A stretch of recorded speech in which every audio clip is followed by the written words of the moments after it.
This is Sarah Squires bringing you today's edition of WYO Today Newsroom. Today on the show, reporter Austin Beck-Doss sits down with artist Dan Weeks. Dan's got a new exhibit at the Riverton Museum of paintings that document life in Riverton, and he shares what he finds so fascinating about the Rendezvous City. Here's artist Dan Weeks and reporter Austin Beck-Doss. What the show is paintings of Riverton. This portrait of the depot is so great. Have they seen that? No, well, now you have, because all this is new. It's right. All relatively new work. But I imagine the folks from over there are just going to adore that. I hope so. My problem is I haven't finished any of these paintings. I mean, there's going to be 50 paintings on display, in addition to the ones I did in previous years down by the river. All these were painted down by the river at sunrise. So there's a lot of paintings, and I come down here and I look at them and I just see, oh God, I got to do that, I got to change that, I got to, it's like nothing's finished. Is that just the way you work? You have a lot of paintings? Well, it is open. now. Yeah. Frankly, I've never done this before. This is all new for me, because for 8 years, I painted down by the river every single day, sunrise. That was my thing. Every day. Yeah, every day. Come watch the sun come up and do a painting. A quick. Yeah. And then when the museum came along and we had said, let's do a show with the mural, I thought, well, okay. So I'm painting stuff I've never painted before, which is fantastic. It's an opportunity to really grow and learn. Sure. Buildings and down. I get to discover all this great stuff about Riverton. Yeah, these are so Phil's Dog Shack. What a gift to live in a town that has Phil's Dog Shack. And he's been there 25 years. Oh, and he's open every day. And I've driven by it 10,000 times. I never looked at it twice. But when I start looking for paintings, holy cow, this guy's a landmark. Totally. Yeah. So you started branching off from the river when you found out you were going to... Well, no, but I don't know how it happened exactly. Well, originally how it happened was I was going down the river every day. And I was curious about what the operation was like, because that was the rail trail. That was the old rail line. Yep. And the bridge, it came from Lander. Then the bridge fell out. They took it down. Okay. But a lot of the infrastructure is still there. Well, what was actually going on here? That's where the tie hacks sent the logs down from up above Du Bois. Right. And then the canal is still there. You can see where the canal, they would route the logs through the canal to a big pond, a big pool area, which is still there. Then they would put them on a narrow gauge and bring them up the hill. And then I found all this out through Nathaniel and reading about it here in the museum. Cool. There was what they called retorts. And we're talking about 1908, 1910, 1915. And a retort is a 120-foot long steel tube that's about 4 feet in diameter, and it was on a railroad car. And they would run a narrow gauge track down this tube, and they would put all the ties and stick it in there on the railroad, narrow gauge railroad, and then fill that tube up with creosote and soak the wood for, I haven't been able to find out how long, if it was fast or overnight or a week. Sure. Then they would take them out and manually lift them and stack them by the railroad tracks and let them dry. And then at some point, they would sell them to whoever. They would ship them out all over the country. Right. Yeah. So I said, well, do you have photographs? What did it look like? So he dug through and came up with some file folders of really good photography of what the narrow gauge looked like and what the retorts looked like. And there was a power plant down there, a coal-fired power plant. It was right down there on the location that generated the electricity for all this action. So anyway, I came just out of curiosity. I wanted to see what the museum had. And at the time, Nathaniel wanted to do a show. And I said, well, here 1,000 paintings, and I have a website where you can look at them. Yeah. You know, so right there. Then we did this show on the spot, and then just grace being what it is, the Methodists wanted their stained glass window back. Right. So they took it down, and that was a big operation. I bet. Yeah. And the question was, Scott, who's the director of museums, the question was, well, what are we going to fill in that space in the window? And Scott said, ask Dan if he wants to paint a mural. That's so cool. I said, yeah, are you kidding? I've never painted anything bigger than 8 by 10, but yes, I will paint a mural. Mm-hmm. So, you know, they built the new panel and it weatherproofed it and whatever, and then I've spent 2 years working on it. Mm-hmm. And then this came up, and I said, let's do paintings of Riverton, because nobody's ever done that before. Right. And would Not anybody as a comprehensive series? Would anybody ever even think of doing paintings of Riverton, Wyoming? I mean, no. So I'll do it. And it's so much fun. I mean, it's really wonderful to investigate. You know, I had no clue what I was going to do when they said yes. I said, somehow I've got to fill this gallery with paintings of Riverton. What, you know? Because you look at Riverton and there's no particular landmarks, there's no mountains or scenic views or anything. It's pretty. Everybody who has any imagination, they move to Lander. They don't stay in Riverton. But that's why Riverton's so great, because nobody pays attention to it. You know, they drive through it one way or the other. So I thought, okay, well, this is a real challenge. What can I paint in Riverton? What can I do? What can I paint that's interesting enough to do a painting? And this is what I ended up with. I've got 100 painting ideas. I'll have 50 hanging in the show. Sure. You know? So were you a painter before that? I know a little bit about a little bit creative background, but I was mainly a photographer in New York City. I did commercial work, but then when the digital world took over, that killed a whole generation of photographers, because the digital's just not the same thing. And I did chemistry, I did specific kind of processes, and it was really beautiful. But when digital came, all gone. So I said, well, what am I going to do now? I need a job. So I was 50 years old, and what does a 50-year-old unemployed photographer do, right? CDL! We need CDLs! So I came out to Casper and went to the Sage trucking school and learned how to drive a rig. Cool. And I loved it. That was great. You know, for 10 years I drove everywhere, all the highways in North America, everywhere, and I got to see everything. And the pay was, but it didn't matter, because you're out there looking at everything, just sleeping wherever you want. It was really great back in those days. Yeah. And I needed my first job coming, out of New York and everything was Lysite. Okay. Hauling water in Lysite. Sure. And at that time it was really active. So Riverton is where you live if you work in Lysite. Yeah. And commute back and forth. And I wasn't even doing photography at that point. I'd given up on it. Mm-hmm.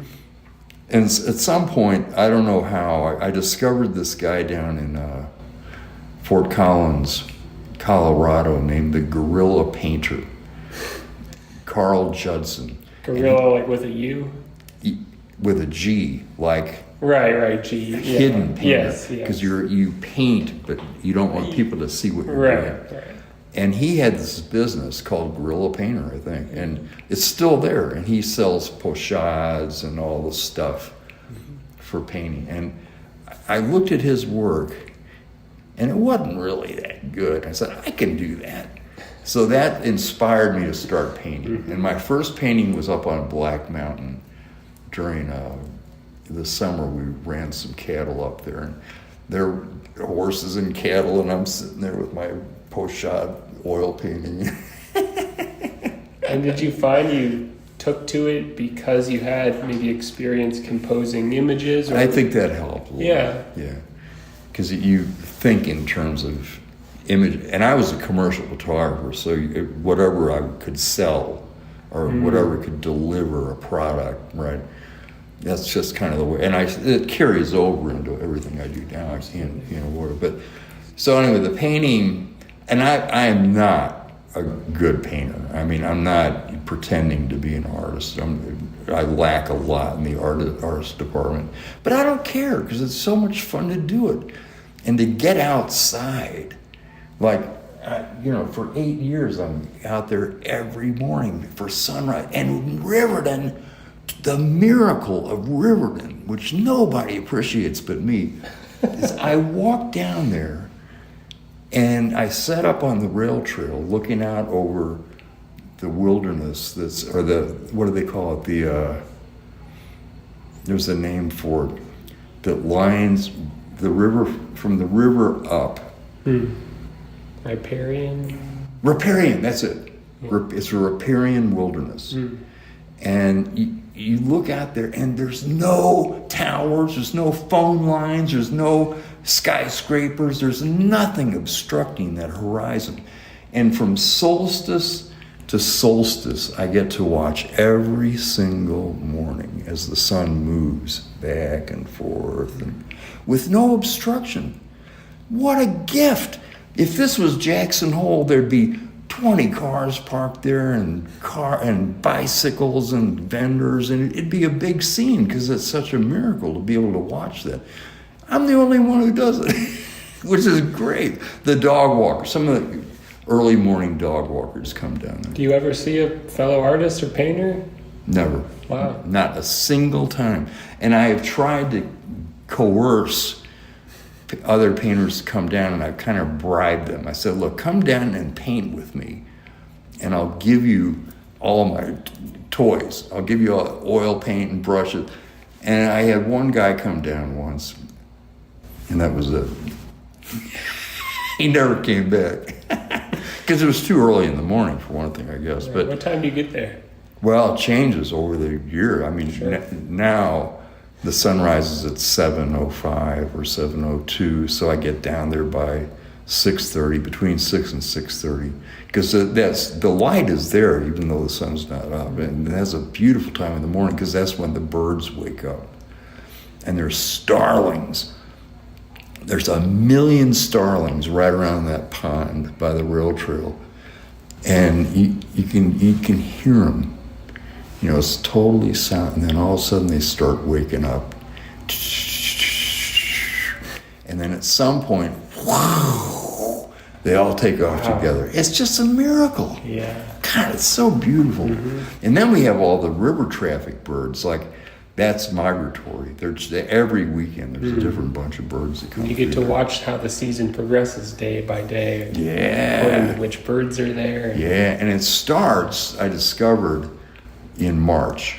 Mid-March is when the migration starts, and it's still really cold. It's like, 10 degrees down there by the river. Yeah. But the birds are coming through at that point. So you got to keep your eyes open and be willing to freeze. Yeah, so through the winter you're down there with mittens and a big jacket. Yeah. That's part of the fun, is dressing up and getting all the stuffs to survive in the cold, Does the paint perform okay? That's part of the beauty of doing this whole process. Now, the work on the walls that I painted down there is oil paint. And you can paint in any weather with oil paint. I love oil paint, it's great. But when you come in and you do a mural in a public museum, you don't want oil paint because of the fumes, and it's flammable and it takes too long to dry. And so that's when I learned about acrylics. I had to paint the mural in acrylics just for liability reasons, Yeah. Then I discovered this. And acrylics are wonderful. I love them. Right. And I'm still learning about them. I mean, there's so much to learn, but all the work here in this show is acrylic. And I do it in my apartment because you can't do it outside. it dries too Right, fast. sure. But you can paint on anything. But you can paint on and you can paint over it 100 times, and nothing gets wrecked. That's great. It's fantastic. So I'm curious to hear, like, because you've been on this, like, sort of self-driven process, like painting down by the river and now elsewhere in town, like, are you working with other people ever, or has it been a very solitary, like, just a series of little discoveries and exploration to kind of like develop your style and to learn technique? And Totally by myself. wow. So are there moments or days where you just kind of break into, like, oh, that's new. I just kind of acquired that technique or skill. It just kind of hits you in a moment of epiphany. That's what's happening right now. Yeah. Because of the nature of this project were pictures of Riverton, right? Mm-hmm. So I started doing landscapes, no people, nothing like that. Then I moved into buildings. Right. That was a big step. Then I moved into interiors. This only would happen in the last couple of months. Wow. I thought, yeah, man, I can go inside. I don't have to be outside. So this is Scott's, framing shop on Main Street, and this isn't finished. I have to just go in and really totally work it. So but cool, though. it's enough to give you the idea. And Yeah, then here's the bookstore. Oh man, I love that. As Just as a drawing. A quick line rendering. So I could do it fast and cheap and not have to make a big ordeal out of it. Yeah. And then I did another one of the Merc I did a portrait, my first portrait of the salesperson standing behind the register with all that stuff in there. But it didn't work. The portrait just looked terrible. So I got to figure, But then I'm thinking, okay, what else can I do? I want to try watercolor and watercolor pencils, where you really informal, loose strokes and fast. Sure. Fast and cheap, and not have to invest so much energy into one picture. And so it keeps changing. Yeah. And that's the beauty of being able to do a project like this, is you get to grow in ways you never even dream of. It's so cool. I can tell how much you're trying different things and experimenting in style and different materials. I mean, I love this just as a drawing, like the kind of loose forms of the books, and the quick lines to suggest the book bindings. Like, that's really great. And that's so much fun to just be able to do that. Yeah. And then have a place to hang it up and have people look at it who kind of know what it is. Yeah. Because otherwise I'd be stuck I live in the T-Town in a little one-bedroom apartment that's like smaller than this. So I could put all this work into these paint, but then nobody sees it, so what's the point, Yeah, I mean, for the people who live nearby or work or own these businesses, it's going to be a real thrill, I think, to see. I hope it'll be fun. Now, this one, for instance, this is Jerry's Flowers and Things. That's right next to where your place is. And it turns out Jerry was the first director of the museum back in 1969. He was the director of it. And I don't know what they were doing back there, but that's his store, And a lot of people, they said, well, if you're painting Riverton, you got to paint Jerry's Flowers and Things, because he's a landmark. Everybody's, knows who's been here forever, Well, cool. So, like, what does an average day look like for you? Do you just kind of are you mostly painting somewhat close to every day or full time? Oh, yeah, that's all I do. Yeah. My current deal is I wake up at midnight or 1 o'clock in the morning, and then I've got the whole, up until sunrise, I've got the whole morning of silence, peace and silence, and it's quiet, and that's when I can actually paint with no distractions, right? Then I get down to the river as the sun comes up, and that changes. It goes from it's 5:30 in June until now it's 7. Right. Then after that's over, I come back and take a nap. My days, that's there. And then I could do other painting or errands, I don't know, stuff within the afternoon. Cool. But it's it's really so much fun to be able to see how people live and what they pay attention to, and I can get into that more as I get into the interiors. Because when you look at buildings from the outside, you're not really getting too much input. Yeah, so how has that transition been? I mean, you've noted this a little bit, but like from moving from the sunrise landscapes to life in town and interiors and images with people in them, and like, do you find that you're like kind of trying to capture a character of the town, or just like letting it unfold naturally? Do you have much intention when you start a painting? Or I know this is all relatively new, but how are you kind of finding that development with a totally new subject? Yeah, I don't know. I'm just doing it right now for the first time. Yeah. You know, I blew it with the portrait. I'm going to try and study a little bit about how to paint a face and not have it look like a monster, you know. Because if I could get a decent rendering of a person's face, then I could really do some paintings of here in town. You can depict people doing what they do. Yeah. You know, like you in the Ranger doing whatever you do. You know, you portray that. And I think people would get into it. I think that would be really fascinating. Oh yeah. That was reporter Austin Beck-Doss sitting down with artist Dan Weeks, who's got a new show debuting at the Riverton Museum on October 2nd. There'll be a reception at 6 p.m.